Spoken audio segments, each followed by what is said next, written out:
Hey, Mark Rodriguez here, and with me is... GB Chan, also known as Ninja Juby, or you just call me Wendy. Hi guys! Yep, and you're watching the review Sanctum, where everything and anything may be reviewed. And oh boy, what are we reviewing this time? Yeah, so a fan wanted us to review this. Yes, quite a fan. I don't know if that's a fan based on what they wanted us to review, but... I'm surprised we have fans. Okay.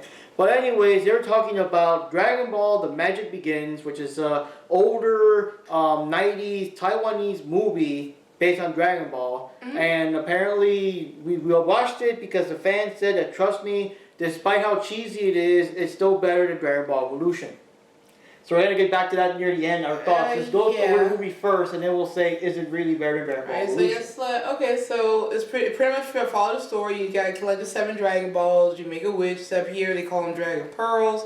I don't know how the translations work because it's Taiwanese and it was an English dub and, no subtitles or anything, so... I guess that's the closest equivalent. And they're pretty small compared to what we think of when we think of Dragon Balls. It started off with Goku and Gohan. We're going to apologize now.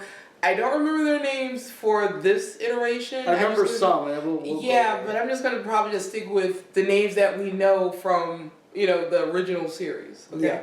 So you have Goku, you have Gohan, they're doing a little training, but it opens with a village, they have a Dragon Pearl as they call them, some ceremonies going on, and then they get attacked by these monstrous guys, the Terminator and Luna Vachon. Yeah, they're supposed to be like I guess their version of Pilaf, Mai, and Shu, just that... But mixed with the Red Ribbon Army, because seriously, that's all these extra soldiers. Yeah, because that's what I was saying, like a combination of that. Yeah, except that, like we said, Sho looks like the Terminator, but like a blue Terminator guy with the shades and stuff, and Mai looks like Luna Vachon. Yeah, and for anyone that knows anything about old school wrestling, yeah, she was a, Yeah, Google's a thing. You younger guys Google. Yeah, Luna was kind of a scary character. Mm-hmm. She was. So, like I said, so they attack that village, and then later on you find out that Goku and them, they have the 4-star, and they come, and then Goku's out, and he runs into the Bulma equivalent of this film. I mean, it is exactly like how it was, like the first chapter in the manga. And, she shows up, she's like, he's like, oh, what is that thing? You hit it with the pole, and then she opened fires on him, and because she's using her radar. And she realized that she runs into a Terminator, Vachon combination people there, and they went after Gohan to steal his Dragon Ball. And then when Goku gets back, you see that Gohan isn't there. So they didn't go the Osaru route where it's implied that Goku killed Gohan accidentally and all that stuff. So Gohan lives through the whole movie. Yeah.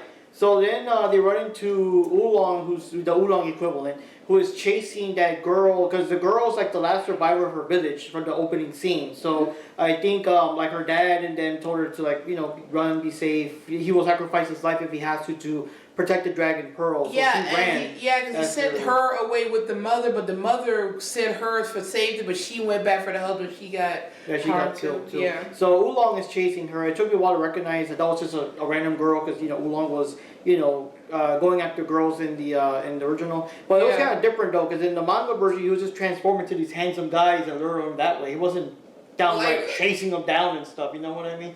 But anyways, so Oolong is there. And, he joins their team after a bit and everything. And then they run into the Yamcha equivalent. And it's kind of similar where Oolong's kind of backing Goku up and stuff. That's what he kind of gets on their side. Mm-hmm. And Yamcha has a sword that he had in his original appearances. Yeah. And, oh God, it gave him a fucking annoying-ass parrot that talks with the annoying-ass a cockatoo or a cockatoo or something. Yeah, it's just...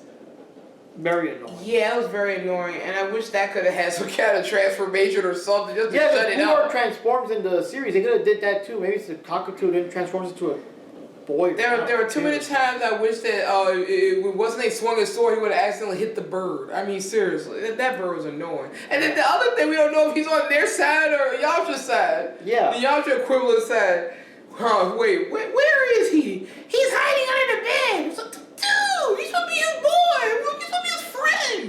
Yeah. So, anyways, let me see here. We're into Yamcha and all them, and then it's kind of similar to, and that's the thing, that there's a lot of beats like straight out of the Dragon Ball thing. It wasn't. One of the things about Dragon Ball Evolution is that they were trying too hard to make it kind of fictional, but also taking place in some semblance of the real world. And that did not work. I mean, like I said, we all went to see the movie, including the person who requested this. We saw the movie, and it was just. See, but the thing is, we went in with no standards at all, so we weren't disappointed by Dragon Ball Evolution because we had nothing to be disappointed over because we knew it was going to be crap when we went in. Yeah. So, yeah. But this one, it goes more to all the fantasy stuff, so it doesn't have that burden of it must be real, so we do have all that. So basically, they're talking about how they want to go with Master Roshi's equivalent, because, you know, Roshi's a martial arts master and all that stuff, and Yamcha overhears it, so it's kind of similar to the manga and the anime. When he overheard the thing, how the Dragon Balls work. Oh yeah, that too. Because he was trying to steal from him, trying to steal the balls, and he saw the balls, and it was boom. That's not in the movie, though. It's not, but it was funny. Is that Yamcha, if you guys remember that far back, because, you know, they changed a lot, he has a big fear of women, so when he finds out about that, he wants to get the Dragon Balls from them, so he could wish away his fear of women. But to do that, he goes to Roshi first before they do, to tell them that, hey, these guys don't want to challenge you, so he gets kind of Roshi on their side. That was kind of similar. Yeah, and he was probably planning on stealing it from him, so. Yeah, but the bad thing is that the bad guys also found out. The Ludo Bashan character was kind of overhearing that too. That's extra. So they go to Roshi. Oh god, like Wendy was saying, Roshi, the actor playing Roshi was really, really into it. But the thing is, out of all the characters that wore weird ass outfits and whatever, I guess Goku's sort of, the outfit's kind of Goku-ish, and the hair, you know, Goku's hair, that's kind of hard to emulate in real life. But Roshi looked so close to the character, the only thing missing was a beard. I'm sorry, he was Jim Carrey's Eggman with a turtle shell. Yeah, and the thing is, like, the movie's so fake anyways, and who cares if it looks like an obviously fake pasted on beard or whatever, but the thing is, he just needed a beard and he was perfect. So he was like dancing a lot. He had to do a stupid dance to make the cloud appear, and the cloud would just mess with him. It's weird because it's like he could actually get on the cloud, but the cloud would not obey him or just mess with him. Yeah, like if the cloud tried to fly away, it'll fly away without him because he knows he's not pure enough to ride him anyway. Yeah. So it's very similar when Yamcha came in. Hey, these guys are trying to challenge you and all that, and Roshi's like, well, let's see who writes the cloud, who's telling the truth. And everything, and of course Yamcha fell through it. Goku's just fine, so now Goku has the cloud, so that's kind of cool. Oh god, and they even copied the part where Roshi wants to see little something from Bulma. Oh yeah. But Bulma didn't want to do that, but then since Oolong does transform, it's like, you know, transform into her and let her do that. And it even kept the thing where she turns into like a chubby version of Bulma first, like, no, do it again, and then it looks like her. Now one thing I didn't notice is that this version of Bulma was not super full of herself and super vain, like in the original. Yeah. Because here in the she seemed too passive. She was too passive in my opinion. Yeah. Like I said, the way Roshi was hitting on her, he probably if this was like manga Bulma or even anime Bulma, she would have knocked him out like a couple of seconds in. Yeah. For being so perverted. Yeah, and then when Oolong turned into, like, you know, the exact version of her, Bulma was like, oh my god, who's that gorgeous woman? Oh, it's like a movie star. Oh, and you know, and Oolong's kind of a little bitch. but that was the thing, like, you know. But, oh god, and then the fake Bulma and Roshi start dancing together and doing a bunch of stupid stuff. It was like, they were really getting into it. But, yeah, so they get the Dragon Balls and stuff. And there's little changes here and there for the sake of the movie, you know, because it's still a movie as opposed to lots of episodes. So Yamcha conveniently had a Dragon Ball. At the end when they had all the Dragon Balls, because, you know, the bad guys had some, they had some. The final one was Oolong always having a Dragon Ball, and when he was told just not to tell anyone about it. Yeah, because his master told him never to share it, that he has it, and then he, you know, showed to the others like, yeah, I do have one. Yeah. Now offhand, I don't remember the bad guys' names. I remember Goku was called Monkey Boy. I don't know what the Grandpa was called. I don't know if he was called anything other than Grandpa, to be honest. Bulma was named Sito. I think Westward was Yamcha's character. Oolong, no, they just call him the Pig Man or the Pig Fairy or something like that. And Roshi, they just call him the Turtle Man. Yeah, the Turtle. But in the credits had Turtle God.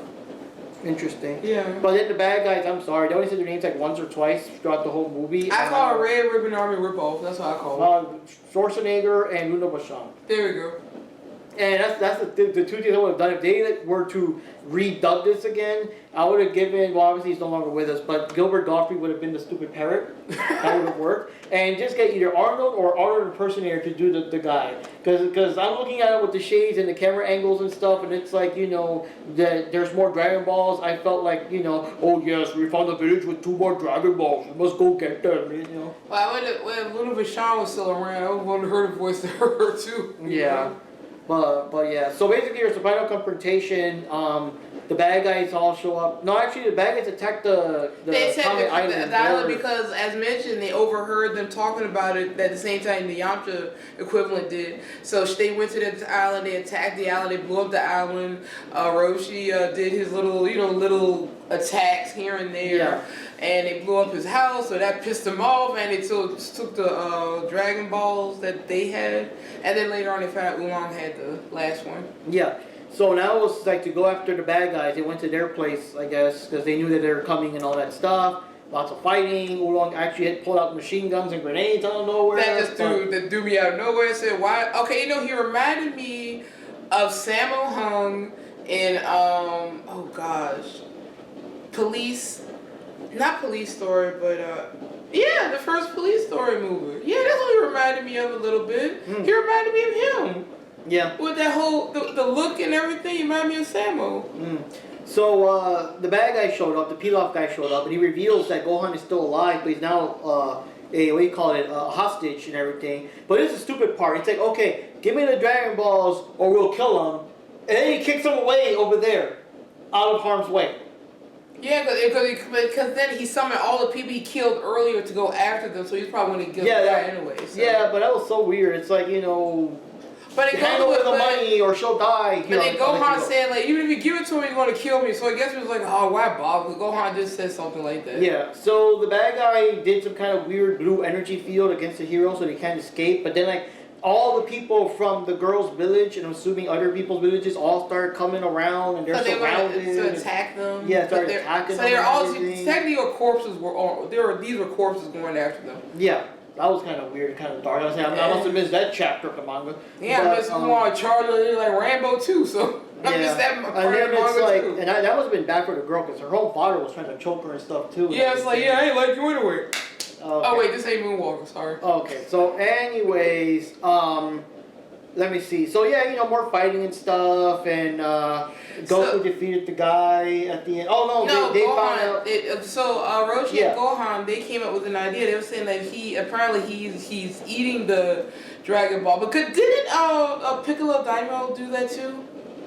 Yeah, I think. Well. Yeah, I think one of the Dragon Balls. He ate one of them? He ate something. Yeah, he did swallow one of them, so maybe they're going with that angle too. I mean, he feels like a weird creature, and maybe it's more Piccolo than Pilaf.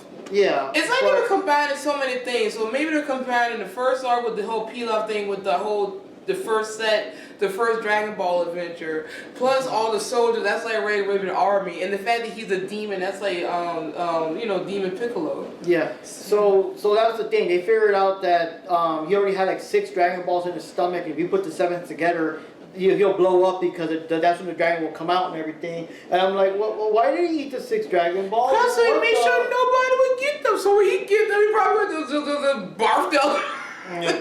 Summon the dragon. So Roshi and Gohan team up to do a Kamehameha thing, even though they're just, there's no name, there's no Kame, it's just... No, you know what, Nancy, this shows that this is during the Dragon Ball Z era, because it's pretty much Super Saiyan 2 Gohan using his Kamehameha wave with Goku, like helping him along instead of just Roshi and Gohan, as opposed to Goku and Gohan, because his other arm was messing with him, trying to do the Kamehameha wave against Perfect Cell. Okay. I'm sorry, that's one of my all-time favorite moments in Z. Okay, yeah, but we're like way beyond in this thing. So anyways, they jammed the remaining Dragon Ball in his mouth, and Goku uses the power pole, which he does have in the movie, and it does function the same way, more or less. And it shouts the Dragon Ball down the guy's throat, and he does in fact blow up when the dragon comes out, because he won't plan for that. Yeah.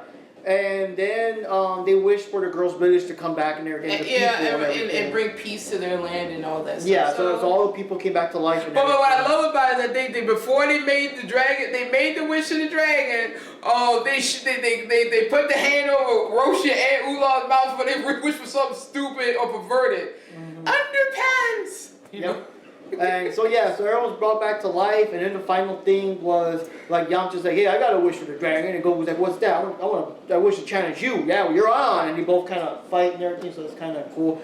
Now, one thing I do want to say that's very weird that I almost forgot about if the ending didn't put it back is that I don't know. I guess because it was still the 90s and the CGI technology was still very new. You know, that 3D rendered look and everything. So there was a random part in the fight between Goku and Yamcha in the first part that they did like the whole they punch each other's fists and then they all wish they turned CG. Yeah, they turned into CGI characters for a bit. I'm like, what's going on here? And then, they fight and do stuff and whatever, and then they turn back into regular people, and I'm like, what?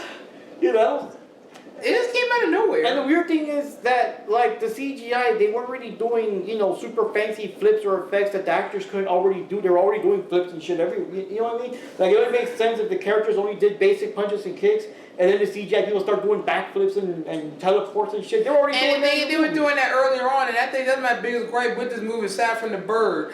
I'm sorry, there was this one part where Wesley was holding on to Nimbyo, and he was like, and Gohan was just swinging Goku like a dummy, and I was just laughing my head off. That looked so funny. And the weird thing is that Goku could fly at the beginning of the movie until he got the cloud. Then from there he stopped because he used the cloud. And then it kind of made Quinton pointless because he could fly. Now that's something I wish they wouldn't have had him do. Like, don't do the flying thing, because he hadn't learned the technique yet, and he learned that from Tenshinhan anyway. But they should not have had him do that if they were to bring in Quinton later. Yeah. And because we were just making the assumption that maybe since they're doing the flying thing, because they probably won't use it because obviously this movie didn't have the budget. Yeah. If this movie had a better budget, I think it probably would have worked out a little better. Yeah, if it had a better budget and if they got the names right, I don't know. That's the thing though, because the movie's even called Dragon Ball. It's not called Dragon Pearl, so I don't know. But here's the thing: that's their English title. What is the actual original title? We never know. And like I was saying too, for all we know, that the name of the characters, there could be what they're named in a Taiwanese version, or the characters that they're based on, or it could be more closely based on some of the names from Journey to the West. Could be. It could be like that as well.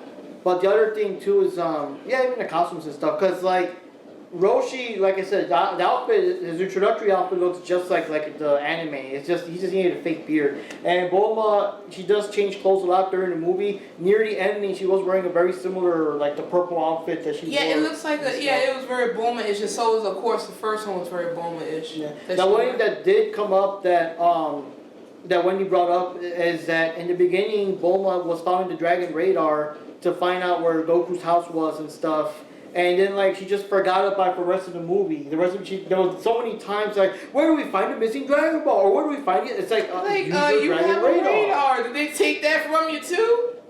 Even though they didn't encounter them. But apparently they had a radar to find stuff. And so it's something got lost in translation, or that whole scene was missing. Maybe it got blown up, or the bad guy stomped it or something. Oh no, it's broken. I mean, that would have. Or even that little part where she was where they showed up when she did, and they drove past her. She was like, oh, and they could have rolled over it or something. She lost it from there, because it just didn't make sense why they never pulled that radar out to try to find the other remaining Dragon Balls. They even asked Roshi, like, do you know where the final one is? It's like, then why are you asking me? You're the one with the radar. Yeah. So she only used it right at the beginning when she encountered Goku. Yeah.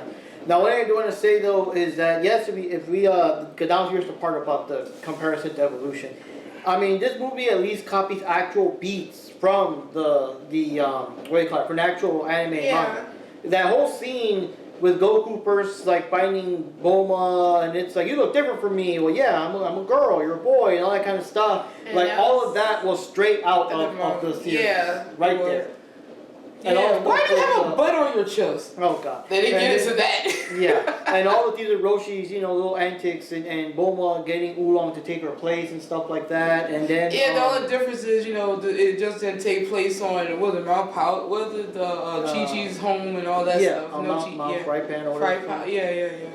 And stuff like that, but yeah, a lot of segments were copied straight out of the series, and that's kind of cool, and that's something that again Evolution couldn't do because they were doing all the real world stuff, and they had fucking Goku in high school and shit, and Roshi lived in some, like, I guess his island was like an apartment thing that was separated from the other apartment, so that was like their way of you remember more than you?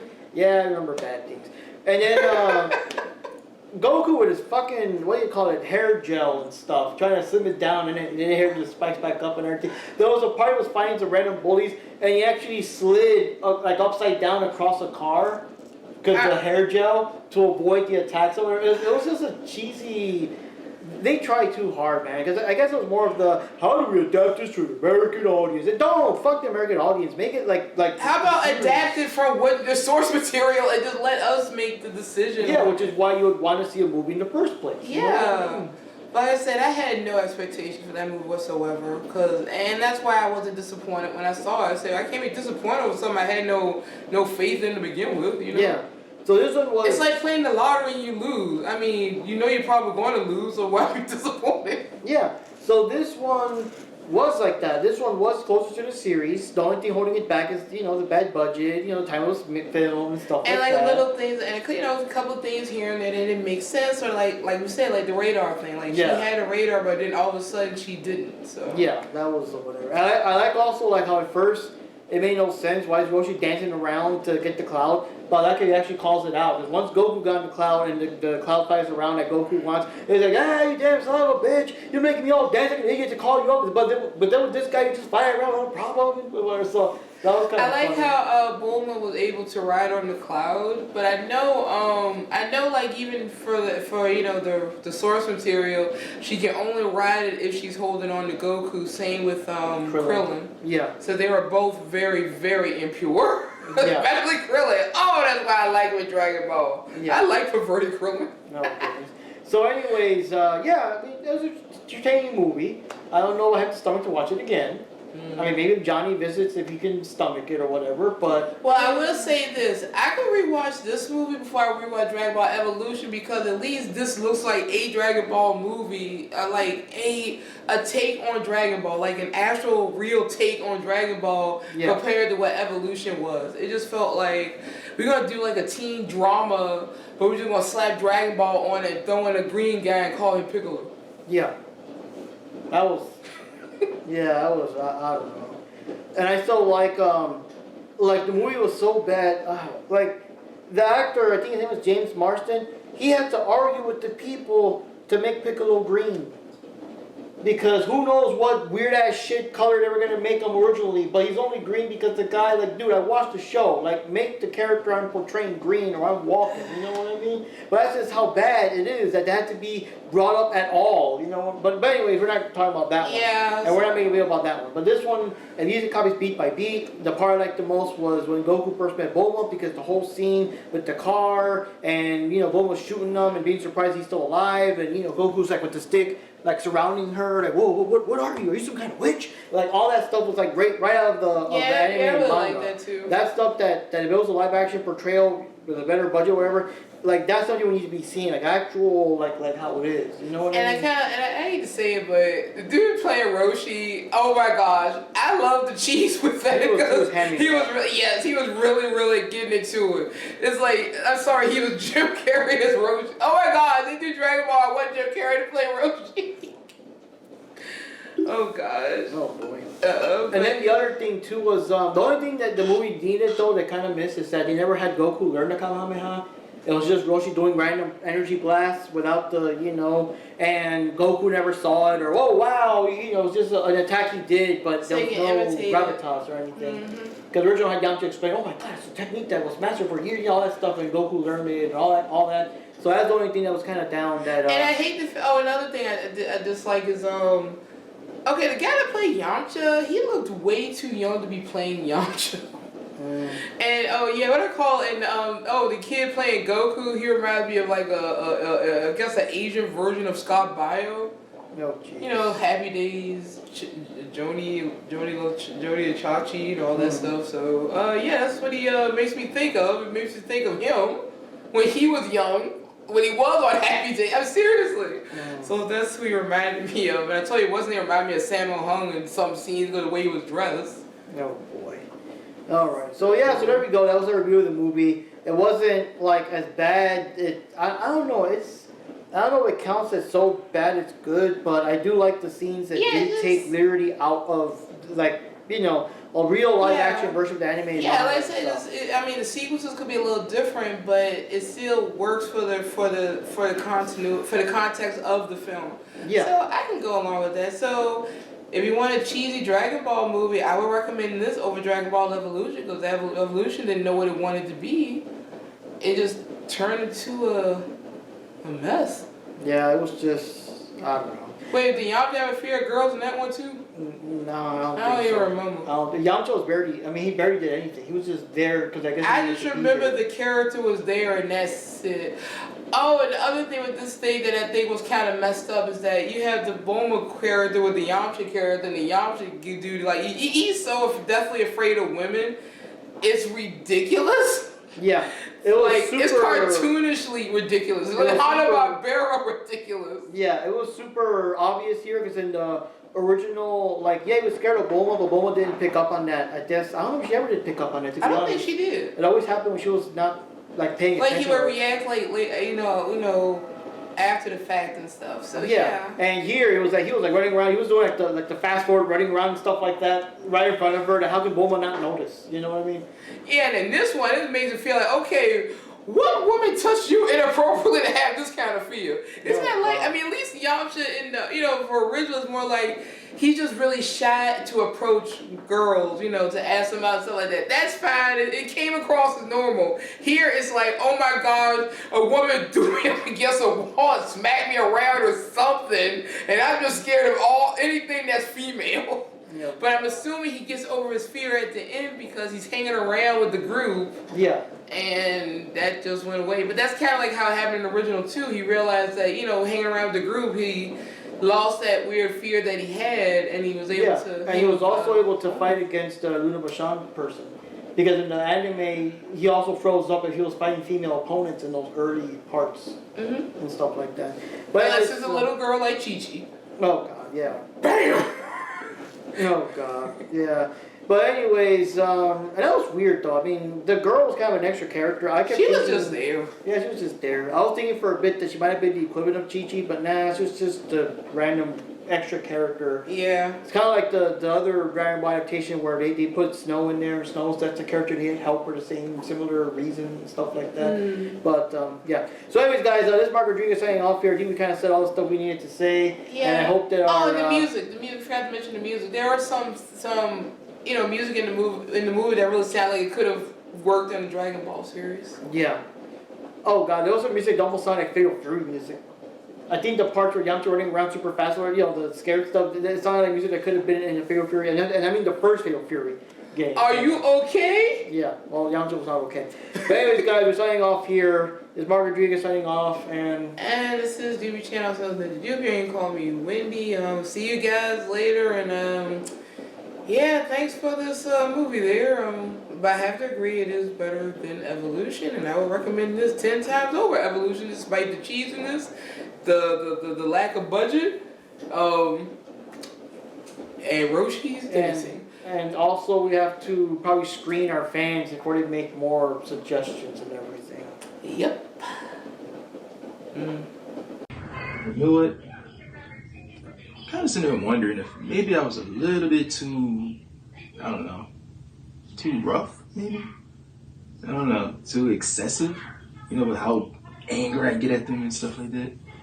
Making them watch the Taiwanese Dragon Ball movie.